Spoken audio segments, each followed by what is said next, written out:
Здружение Спортско-планинарски клуб Козјек од Куманово во соработка со Црвен крст во рамки на одбележување на 35 години од обновување на клубот започна со низ активности секој вторник. За таа цел во просториите на Црвен крст за сите членови се одржа предавање од страна на доктор Валентина Димитриевска за прва помош на планина. Предавањето се одвиваше, го вршеше доктор Валентина Димитриевска.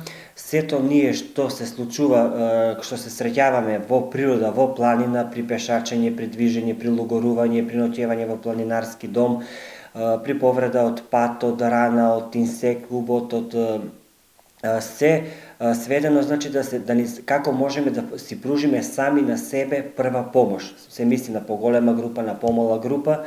Презентацијата е веќе во тек, значи тука во просториите на Црвен крст, и се надевам дека вакви предавања ќе продолжат и во иднина. Предавањата ќе продолжат да се реализираат секој вторник од 19 часот. Во тек се активности во планинарскиот дом Длабочица. Планинарскиот клуб Козјак работи на маркирање на патеките на Бислимската клисура од Орашачки мост до село Пчиње и обратно. Се поставуваат патокази со цел планинарите, туристите и љубителите на природата безбедно да стигнат до саканата дестинација.